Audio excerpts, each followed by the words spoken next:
हरे कृष्ण कृष्ण कृष्ण हरे हरे, हरे राम राम राम हरे हरे। मैं श्रेयान भगवान की सेविका आज आपके सामने नारद मुनि की पूर्व जन्म कथा कहने जा रही हूँ। उससे पहले हम सभी लोग हाथ जोड़कर प्रार्थना करेंगे। ओम अज्ञानातिमिरान्धस्य ज्ञानाञ्जनशलाकया चक्षुरुन्मीलितं येन तस्मै श्रीगुरुवे नमः। श्रीचैतन्य मनोभीष्टं स्थापितं येन भूतले स्वरूपं कदामहं ददान्ति स्वपदान्तिकं वन्देऽहं श्रीगुरुं श्रीयुतपदकमलं श्रीगुरुं वैष्णवाचार्य श्रीरूपं साग्रजातं सहगण रघुनाथं तं सजीवं साद्वैतं सव्यभूतं परिजनसहितं श्रीकृष्ण चैतन्यदेवं श्रीराधाकृष्णपादं सहगण ललिता श्रीविशाखान्विताश्च। हे कृष्ण करुणा सिन्धो दीनबन्धो जगत्पते गोपीश गोपीकांत राधाकांत नमस्तुते। तप्त कांचन गौरांगी राधे वृंदावनेश्वरी ब्रजभानुसुते देवी प्रेरणाम हरिप्रिये। वाञ्छाकल्पतरुर्वच्छा कृपया सिन्धु एव च पतितानां पावनेभ्यो वैष्णव्यो नमो नमः। श्री कृष्ण चैतन्य प्रभु नित्यानंद श्री अद्वैत गदाधर श्रीवासादि गौरभक्त वृंदा। हरे कृष्ण कृष्ण कृष्ण हरे हरे, हरे राम राम राम हरे हरे। सर्वधर्मान् परित्यज्य मामेकं शरणं व्रज अहं त्वां सर्वपापेभ्यो मोक्षयिष्यामि मा शुचः। नारद मुनि की जीवन कथा। देव ऋषि नारद जी, जिनके नाम का अर्थ यह है कि जिनकी बात कभी रद्द ना हो, जो एक बार बोल दे वही सत्य हो जाए। देव ऋषि नारद जी जिनको भी मिलते हैं उन्हें भगवान अवश्य मिलते हैं। देव ऋषि नारद जी को भगवान का मन भी कहते हैं। देव ऋषि नारद जी जिन्हें भी मिलते हैं उन्हें भगवान अवश्य मिलते हैं। देव ऋषि नारद जी को भक्ति की शक्ति में सत्तार भी कहते हैं। नारद पूर्व जन्म कथा। इनके इस जीवन की कथा का श्रीमद् भागवत पुराण में विस्तार से वर्णन है, जो इस प्रकार है। व्यास जी ने वेदों की रचना की और उन्हें 4 भाग में बांटा। पहला था ऋग्वेद, दूसरा था यजुर्वेद, तीसरा है सामवेद, चौथा है अथर्ववेद। फिर पुराण लिखे और पुराणों को 5वां वेद कहते हैं। इनके बाद महामुनि व्यास जी ने महाभारत को लिखा। इतना सब लिखने के बाद भी उनके हृदय को संतोष नहीं था। उनका मन कुछ खिन्न सा हो गया। एक दिन सरस्वती नदी के पवित्र तट पर एकांत बैठकर वे सोच रहे थे और विचार कर रहे थे कि मैंने इतना सब कुछ लिखा, मेरे मन को अभी तक संतोष क्यों नहीं हो रहा। आखिर मैंने ऐसा क्या छोड़ दिया, जरूर कुछ ना कुछ रह गया। तभी वहाँ पे नारद मुनि आते हैं। उन्हें आया देख व्यास जी तुरंत खड़े होकर उनकी विधिवत पूजा करते हैं। नारद जी कहते हैं, व्यास जी आपने इतना सब कुछ लिखा, अब आप संतोष तो है ना? अब तो आपको संतुष्ट है ना? व्यास जी कहते हैं, इतना सब लिखने के बाद भी मुझे संतोष नहीं हो रहा। मेरा हृदय संतुष्ट नहीं है। पता नहीं मैंने क्या छोड़ दिया। आप तो ज्ञान अगाध है, कृपया करके आप इनका कारण बताएं। नारद जी कहते हैं, व्यास जी मेरी ऐसी मान्यता है कि भगवान जिसमें संतोष ना हो वो ना ही शास्त्र और ना ही वो शास्त्र और ज्ञान अधूरा है। आपने धर्म का वर्णन किया, अर्थ का वर्णन किया, लेकिन आपने तो भगवान कृष्ण की लीलाओं का वर्णन ही नहीं किया जैसे आपको करना चाहिए था। आप नए ग्रंथ का निर्माण कीजिए जिसमें भक्ति, ज्ञान और वैराग्य से परिपूर्ण हो। मैं आपको अपनी पूर्व जन्म कथा सुनाता हूँ।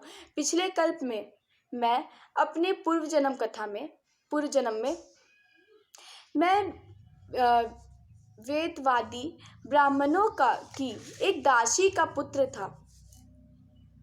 एक बार कुछ चतुर्मास के लिए करने हमारे गांव में आए। वो प्रतिदिन सत्संग करते थे और उस सत्संग में मेरी माँ भी मुझे अपने साथ लेके जाती थी। एक दिन सत्संग के बाद महान भंडारे का आयोजन हुआ। मेरी माँ उस भंडारे में बर्तन मांज रही थी और मैं वहीं पे खेल रहा था। कुछ समय के बाद कुछ संत मेरे पास आए और बोले, बेटा तेरी माँ कितनी बड़ी संत देवी है, तू भी संतों की सेवा कर। मैं बस 5 वर्ष का था। मुझे संतों ने कहा कि जब सभी संत खाना खा भोजन कर उठ जाए तभी तू उनके जूठे बर्तन फेंका। व्यास जी, मैं संतों की सेवा करने में लग गया। मुझे पत्तल फेंकते फेंकते सुबह से शाम हो गई। मुझे बहुत जोर से भूख लगी थी, पर मुझसे कोई भोजन के लिए पूछा नहीं। मैंने संत के सारे झूठे पत्तल फेंकने लगे। मुझे फेंकते फेंकते सुबह से शाम हो गई। मुझे बहुत ज़ोर से भूख लग गई। मैंने एक संत की झूठे बर्तन में से झूठा प्रसाद खा लिया। उसके बाद मैं आपको क्या बताऊं, मेरी आत्मा तृप्त हो गई। मेरे सारे पाप धुल गए। इस प्रकार उनकी सेवा करते करते मेरा हृदय शुद्ध हो गया और वे जैसे पूजा पाठ करते वैसे उसमें मेरी भी रुचि हो गई। और मुझे ऐसा करते हुए एक संत ने मुझे अपने पास बुलाया और मुझे भोजन दिया। जब उनका चतुर्मास पूरा हुआ और वे वापस जाने लगे तो उन्होंने मुझे एक मंत्र दिया जिसे गायत्री मंत्र कहा जाता है। ओम नमो तिप्यां वासुदेवाय धीमहि प्रद्युम्नानुरुद्धे नमः शंकर रसाय च। प्रभु, आप भगवान वासुदेव को नमस्कार। हम आपका ध्यान करते हैं। प्रद्युम्न, अनिरुद्ध और संकर्षण को भी नमस्कार है। मैं दिन रात इस मंत्र का जाप करता और भगवान का ध्यान करता, लेकिन मेरी माँ मुझे ऐसा करने नहीं देती। मैं जब भी ध्यान करने बैठता तब बोलती, बेटा तेरे मित्र तुझे बुला रहे हैं। तो कभी बोलती, बेटा दूध पी ले। तो कभी बोलती, बेटा भोजन कर ले। उसने अपने को मेरे स्नेह पाश में जकड़ रखा था। एक दिन की बात है, मेरी माँ गौ धोने जा रही थी। उस रात के समय घर से बाहर निकली। रास्ते में उसके पैर से सांप को छू गया, लेकिन उसने उस बेचारी को डस लिया। उस सांप का क्या दोष था, काल की ही ऐसी प्रन थी। मैंने समझा भगवान जो भक्तों का मंगल चाहने वाले हैं, या भी उनकी ही एक अनुग्रह है। इसके बाद मैं उत्तर दिशा की ओर चल पड़ा।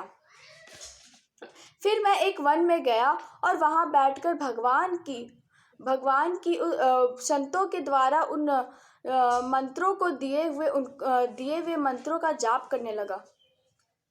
जाप करते करते धीरे धीरे भगवान मेरे हृदय में प्रकट होने लगे। पहले उनका चरण कमल से धीरे धीरे भगवान हमारे दिल में प्रकट हुए। ये सब देखकर मेरे नेत्र में आंसू से भर गए। फिर कुछ समय बाद भगवान की आकाशवाणी हुई कि मुझे खेद है कि तुम मुझे इस जन्म में मेरा दर्शन तुम नहीं कर पाओगे।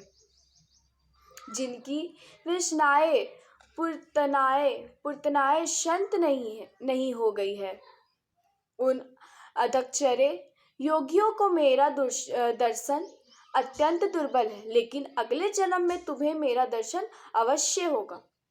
और अब मैं भगवान की भक्ति और कृपा के कारण नारद हूँ। मैं भगवान की कृपा से वैकुंठ और तीनों लोकों में अब बिना किसी से पूछे और रोके टोके अंदर और भीतर आ सकता हूँ। बिना रोके टोके अंदर और भीतर आ सकता हूँ। मेरे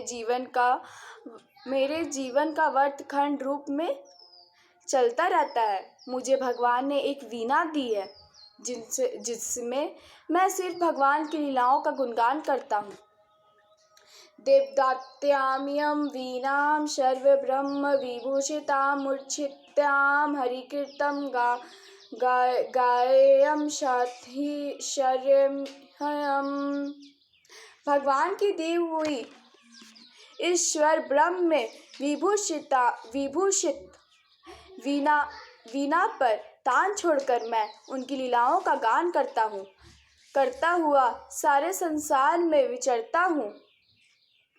जब मैं उनकी लीलाओं का गान करता हूँ तब वे प्रभु, जिनके चरण कमल समस्त तीर्थों में उद्गम स्थान है और जिनका यशोगान मुझे बहुत ही प्रिय लगता है, बुलाए हुए कि भक्त